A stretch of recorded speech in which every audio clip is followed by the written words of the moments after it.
Hey there, it's John from Heroes and Legends, and welcome to part 2 of our 5-part Modern Masters 2017 full set review. Today we're going to look at all of the blue cards, as well as a number of multicolor cards, and we'll throw in a few artifacts and lands at the very end as well. So if you saw yesterday's video, you kind of know what to expect here. We're going to look at each of these cards in a limited aspect anyway. We know what they all do as far as constructed, right? I mean, for the most part, we know which cards are played in Modern or Legacy or what have you. Today we're going to talk about their roles in the limited archetypes that have been designed for this particular environment. Now, I went through all those archetypes yesterday, so I don't want to go over all of that again, so check out yesterday's video for that information. But since we'll be talking about blue cards today, I do want to mention at least the blue archetypes. So they'll fall into a few different categories, which include White-Blue Blink, Blue-Black Instant Control, Esper Control, Grixis Graveyard, and Bant Splicer. So we're going to be talking about those archetypes throughout the video as we look at the individual cards and just kind of decide where they fit best. Although there's a lot of flexibility. They give you a very flexible mana base to work with. So if you wanted to go enemy colors, I mean, I'm sure you could pull that off, but these are the archetypes that they really designed this set around that we'll be discussing today. All right, quickly before we get started, if you check out the description below, you'll find a link to our Amazon affiliate store. If you make any purchases through any of those links, a small percentage will come back to help support the channel. That goes a really long way to helping us out. And secondly, another way to help us is through Patreon. And check out our link to the Patreon page to get all the details. But we're actually very close to our next goal, which is very exciting. So thank you to all the patrons on Patreon. Having said that, we got a lot of cards to talk about, and I want to get started. So let's go with Augur of Bolas. First card, we already have a Bolas reference. You'd think we'd be going to Amonkhet next, right? So, first off, fun fact about this card. First time it's been printed at Common, so it will be open to the world of Pauper soon, so that's actually pretty interesting. But as far as limited goes, I mean, this is a really good card for a couple different archetypes. This is phenomenal for Esper Control because it helps you dig to get your control cards, and it's a nice little blocker to deal with small aggro creatures early in the game. Secondly, it's good in the Grixis decks to help you with things like getting your spells together for reanimation, like a Burial Rites, which we'll look at tomorrow, stuff like that. So, phenomenal card in a couple different archetypes. Next we have Azure Mage, and when I look at this card, I immediately think control deck, right? The blue-black instant control, or else Esper Control, but it's just a good blue card. I mean, you could run this in any deck that's running blue, even just a one of, and you could find some value in this in a long game. It's a great mana sink, just helps you draw cards later on. Even the mid-game, you can get some card draw out of it pretty easily. And yes, it does shine in control, because what's nice is if this is on the battlefield, I can basically do nothing on my turn, hold up my control magic. If my opponent doesn't make me use it, then at the end of their turn, I just start drawing a card or two, and that's pretty awesome for those archetypes for sure. Cackling Counterpart. This is actually just another very solid blue card. Now, I want to point out a couple things about it. First off, it has flashback. You're going to see that as a theme in blue because as far as Grixis goes especially, there is a self-mill component that's going to allow you to hopefully get your reanimation targets into your graveyard. We're going to see a lot of that as we go. But there's going to be some collateral damage as you go along in your game. And if some of that happens to be flashback spells, well, wonderful. You can still find value in them, even if it's later in the game. So they work very well together. Secondly, you're creating a token, which works really good with White-Blue Blink, for example, or even the Bant Splicers concept, because creating, say, an extra Golem token in a Splicer situation could be really strong for you. So they did a really good job at finding a card that covers a lot of bases for what they're trying to do. But again, just at the end of the day, it's a real strong blue card. I love the fact that it's an instant. And sometimes it's basically just a combat trick, and it's still good in that capacity. Once it's in your graveyard, your opponent can't forget about it because you could flash it back at basically any time as long as you have the mana. It just does so much, and creating a token that's your best creature at the time is just kind of good on its own. Compulsive Research with some new art, actually some very sharp looking art. I like it a lot. This card fits into a few different places real easy. I mean, first and foremost, I think Grixis Graveyard, because not only am I digging for the spells I need, but I also have the ability to discard the ones that I want in my graveyard, which is actually perfect for that archetype. This is still good in other control decks too to help you dig and find the cards that you need when you need them. Phenomenal card. It's an uncommon. You'll be able to pick at least one or two of these up sometimes in a draft. Crippling Chill. This is a nice little defensive card. Like, it's probably best in control decks. It slows down the game a little bit, but most importantly, it's an instant that cantrips, which is great. Exactly what control decks are trying to do. Just keep restocking their hand and keep going. It's not something that you'll always include, and it's definitely something you probably want no more than a one of, because there's just so many really good spells that are in this set that you might not necessarily need this one, but it's fine. It's definitely usable. Next, we have Cyclonic Rift, and this is a very powerful card if you've never used it before. First off, 2 casting cost instant that can return any non-land permanent you don't control to its owner's hand. So he can't hit lands, but he can hit everything else. Great way to tempo your opponent, especially early on when you're trying to get your mana base built up. Maybe go from this into a counterspell perhaps to deal with a target. But most importantly, it's that overload that's super impressive. It feels a little pricey, sure, it's 7, but that can just simply be game ending. They're basically picking up their entire board other than their lands at that point, and you should win the game, right? As long as they don't have an answer to this, a counterspell or something, you're probably winning the game if you can pull this off and you have any amount of board state at the time. Fantastic card. It's also a really nice tempo panic button. It's almost an auto include, I think, if you're playing blue. Dead-Eye Navigator. You're going to find some Soulbond creatures here. I mean, they work best with White-Blue Blink or Bant Splicers, for example, because you're able to, especially in this case, you're able to flicker this and whatever it's soul-bonded to if you choose to. But what's kind of nice is with flicker effects, if something breaks the soul bond, you can actually re-soul bond with flicker. So these cards really shine there, but this is a nice little beater. I mean, a 5/5 for 6, you don't see that all the time in blue. So sometimes in limited, especially sealed, you might just run it for those purposes. But again, it's very good in those particular archetypes. Familiar's Ruse. 2 casting costs, counterspell. You don't see those all the time. And the drawback isn't always a drawback. It depends on what's going on. I mean, returning a creature to your hand sometimes will be a drawback if you need to counter something badly enough. But again, if you're in White-Blue Blink, there's a lot of enters the battlefield effects. Again, Bat Splicers, if you happen to return like Blade Splicer to your hand and play her again and get another golem, like there's a lot of times you can convert this into an advantage for yourself too in this archetype. Forbidden Alchemy, maybe one of my favorite graveyard population / dig cards that they've ever made.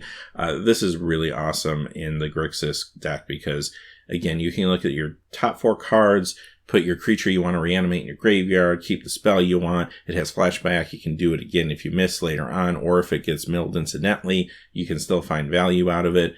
Perfect for that deck. Ghostly Flicker. This is there for that White-Blue Blink deck or the Bant Splicers, but as you can see, it will be very good there. Might not be great in other builds, but if you're in one of those two, this is definitely runnable. Gifts Ungiven, a fantastic card to play around with reanimation. If you're familiar with how this combo works, you can actually run this card in one of 2 ways. There's the fair way and the unfair way. The fair way is you kind of do what the card's probably intended to do. You look for 4 cards, you let your opponent choose 2, they go in your graveyard, the other 2 go to your hand, and you can still sometimes like just back your opponent into a corner where all 4 of the cards are really good for you. And really it's kind of lose-lose. But that does make the card a little less powerful than maybe playing what I consider the unfair way, which is you just choose 2 cards and your opponent has to put those 2 cards in the graveyard. And what you can do is pick, I don't know, maybe that Grizzlebrand you were really lucky to open in Magical Christmas Land and Unburial Rites. And then next turn you pay a white and 3 and you bring Grizzlebrand into play right out of the graveyard. Like that is the perfect situation, right? This is actually probably the most powerful kind of straightforward combo that is in the set. And it doesn't have to be Grizzlebrand. I mean, it can be any good creature that you find. So that's really what you want to be doing with this card. But again, you can still play it with the quote unquote fair way and it will still be good for you. It's still a good card. Grasp of Phantoms. This is okay. I mean, it's not super exciting. It's a nice little tempo play. Do note that you can put target creature on top of owner's library, so it doesn't just have to be an opponent. And it does have flashback, so again, if you're aggressively milling yourself, it might not be a bad card, even though the flashback cost is a little pricey. Kraken Hatchling, basically there for control. I mean, Esper control, blue-black control. You're trying to slow down the game. These will slow down the game. Mist Raven, another great control card, but actually in general, just a good blue card, no matter what you're doing. It does allow you to return target creature to owner's hand, so that is fantastic if you're in a control build. It gives yourself a 2/2 flyer and is a nice little tempo play. But you can also target your own creature with this particular card, so that makes it good for white, blue, blink, or Bant Splicers as well with those enters the battlefield effects by recasting something that's going to give you an advantage. So again, it really works everywhere, and it's a great card. Mystical Teachings. Alright, tutors are always great. This one, no exception. It costs 4, but it's an instant. It has flashback. You can sometimes use it twice, or again, if it ends up in your graveyard, you still get value. And again, if you're looking at a control build, fantastic stuff. You're able to go and get that counter spell you need or that removal spell you need. Really, really good card. Opportunity. Great for control decks. It does cost 6, so I mean, you don't want to run probably more than one of these typically because you don't want to draw like 2 of these in your opening hand or something. But it is an instant and it draws you 4 cards. I mean, that's hugely powerful. And the deal is with this card, it's great for blue-black instant control or the Esper control decks because, again, you probably will have many turns where you're just holding up your control magic. And if your opponent doesn't do anything and they don't want to play into a counterspell, then they end their turn. You play this, you stock your hand. Really, really good card. Phantasmal Image. Another card that's very flexible. It's a great card just flat out on its own on paper. It's really good. It's cheap. And even though the copy is a little fragile that you make, making a copy is still good sometimes, even if it's only going to live for a couple turns. And if your opponent doesn't have an answer, and that does happen sometimes, then it is just like a cheap clone, and it's very good in that capacity. But where this really shines is, again, white, blue, blank, as well as Bant Splicers. And even if your opponent can quickly get rid of it, you are hopefully getting a nice enters the battlefield effect out of the card that you're copying. Rewind. This has been busting down to common. Great counterspell.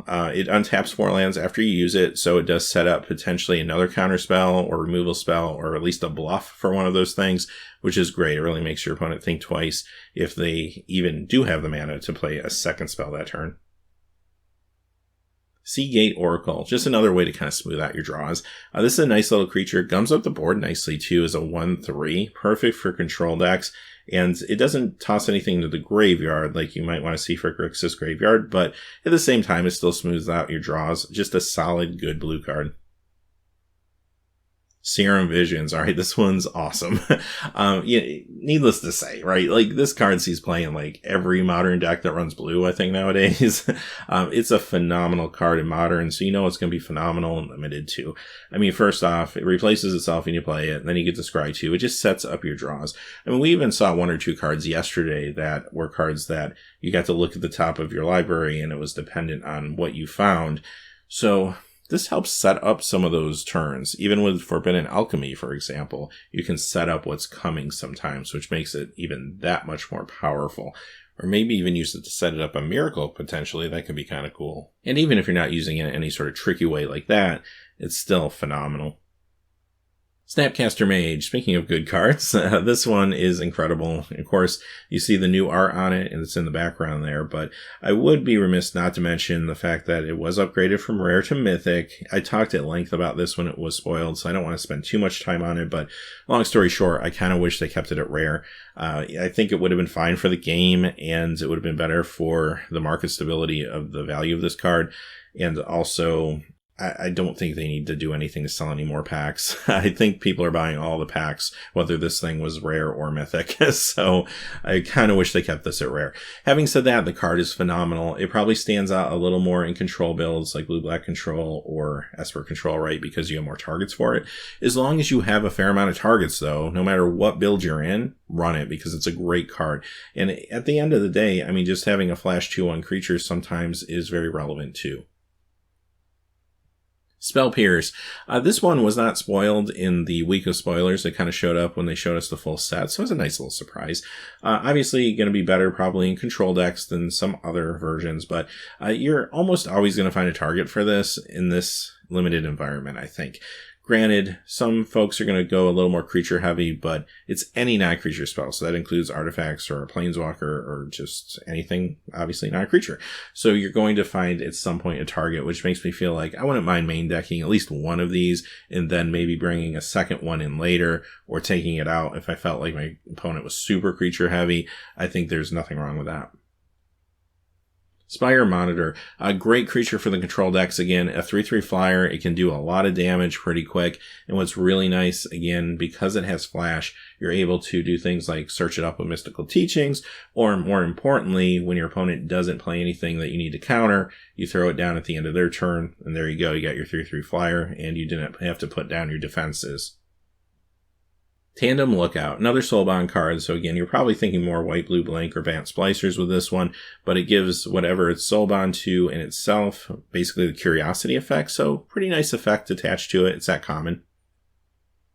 Temporal Mastery. Okay, another one of the mythics. This one's just good. I mean, even if you hardcast this thing for 7, it's still draw a card and get an extra combat step. Like, that's good enough in a lot of cases. But if you miracle this, it's Time Walk. And there ain't nothing wrong with that. I don't think I need to say much more. If you get this, play it. You'll be happy.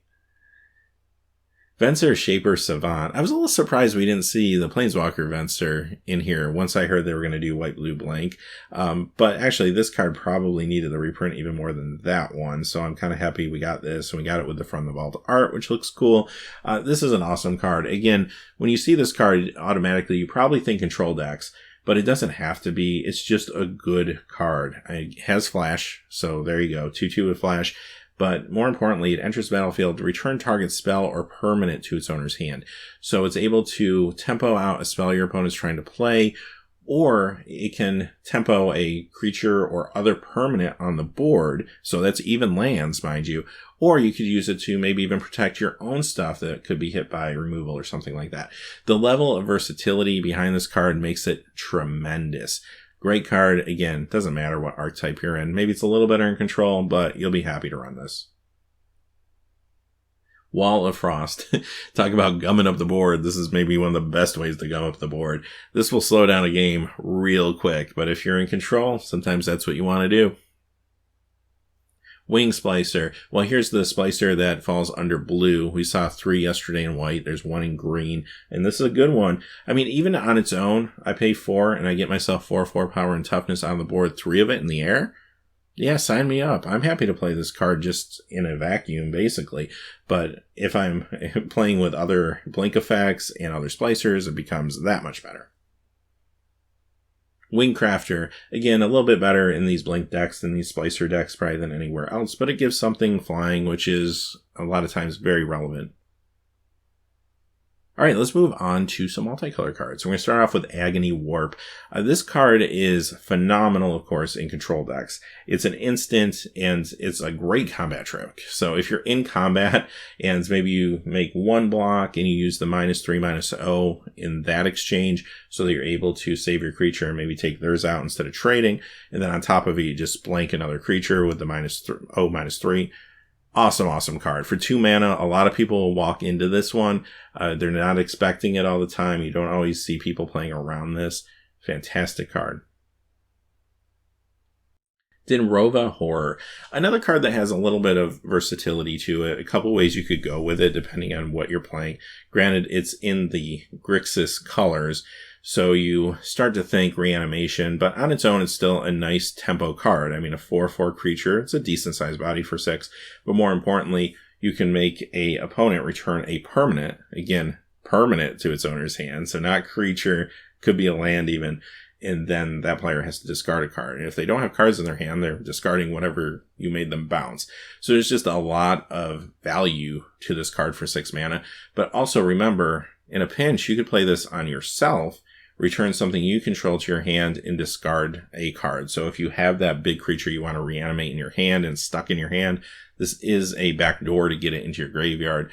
Something to think about, just think about the different angles you could play some of these cards. But this one's a fine one to run. Evil Twin, another great clone, and it's a copy of any creature on the battlefield, not just yours, which is kind of nice. And it also can then in turn, as long as you can untap with it, become a way to destroy that creature that you copied. So again, there's a couple ways you can go with this. You reanimate something awesome, maybe just simply copy it and have 2 of them and you're happy with that. Or perhaps you just go ahead and have a threat on the other side of the board you want to deal with. You copy it and then hope you can protect this thing for a turn and destroy that threat. Or even if you're up against like the Bant Splicer deck and you need to start pinging off golems, like this is a way to repeatedly do that. Because notice it doesn't say non-token creature. You can actually copy any creature on the battlefield. So that's actually kind of awesome. Really, really good card. And again, you'll be happy to run this. Moroi, decent flyer. I mean, again, a good card to just have if you're looking for evasion. You do take a point of damage every turn. Okay, but you're getting a 4/4 for 4. That's the trade-off. It's actually a pretty good card. I'm happy to run like one of these.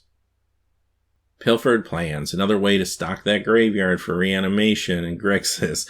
So you're able to mill yourself for 2, and then you get to draw 2 cards. There's a lot of value there for 3 mana. It is a sorcery, but that's actually really strong.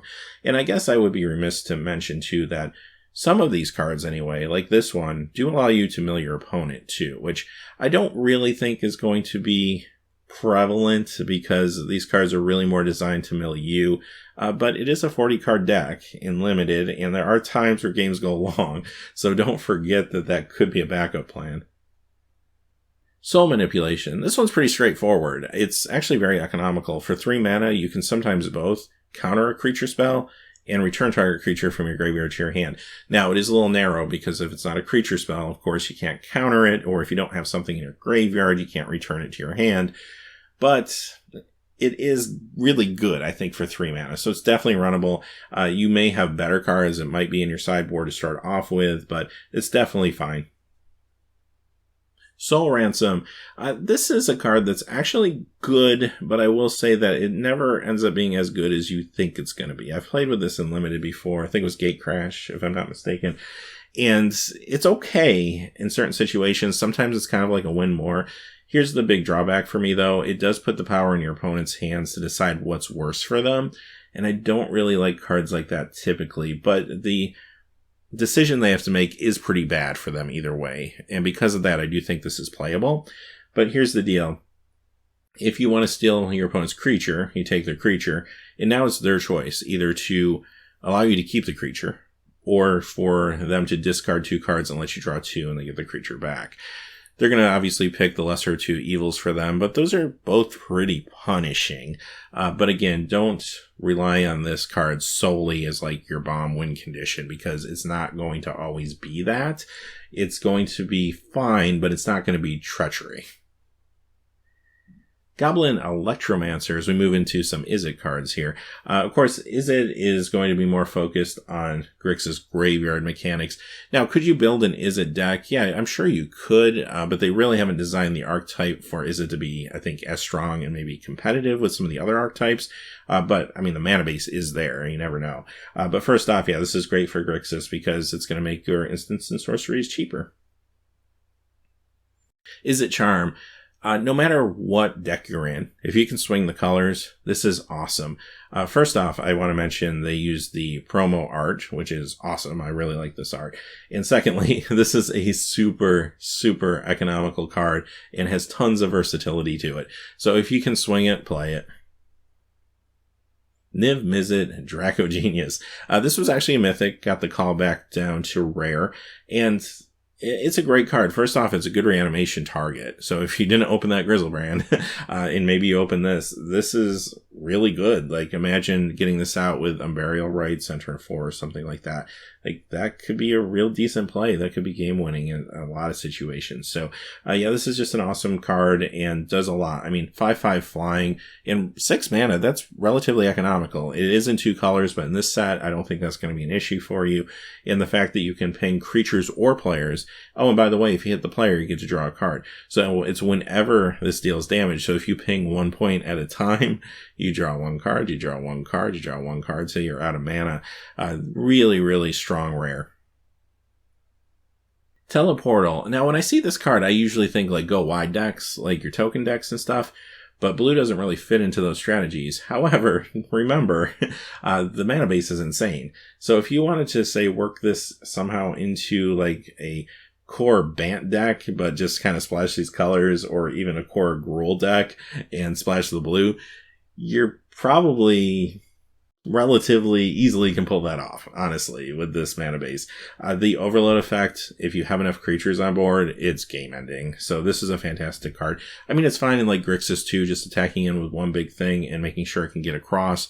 That can be good enough too. Cruel Ultimatum. This card is a beating. Now, let me tell you, it's a little cumbersome to cast, sure. I mean, 3 black, 2 red, 2 blue. But again, if there's a set that can do it, it's this one. And when you do it, it's devastating. I mean, you draw 3 cards, your opponent has to discard 3. They lose 5 life, you gain 5 life. You return a creature card from your graveyard to your hand. They sacrifice 1. It's just so much of a swing. It is punishing. If you can swing the cost, play it. Sidrexis Spectre. This is an Unearth card. We're going to see a lot of those tomorrow, because once we get into the black-red Unearth sacrifice deck is what Rakdos is trying to do. So you can always splash blue and throw this in there for the Unearth ability, but it also kind of works well in just kind of a general Grixis or even a control deck because of its ability to force an opponent, when it does combat damage, to discard a card. All right, let's talk about a couple artifacts. I'm not going to spend a whole lot of time on these. I talked about the signets yesterday at length, so I just want to point them out today. We have the Dimir signet, and what's interesting about this, fun fact, this art has never been on a Paper Magic card before. It was used in MTG. All the other signets, they have upgraded art from their original printing in the first Ravnica block, but we've seen them all in different supplemental products, Commander decks, stuff like that. This one, first time we're getting it. And secondly, Izzet Signet, of course, will be there too. All right, let's talk about a couple lands here. And again, these are all cycles we talked about yesterday, so I'm going to go pretty quick. Crumbling Necropolis, perfect for Grixis. Awesome way to fix your mana. You got your Guild Gates with your Dimir Guild Gate and your Izzet Guild Gate as well.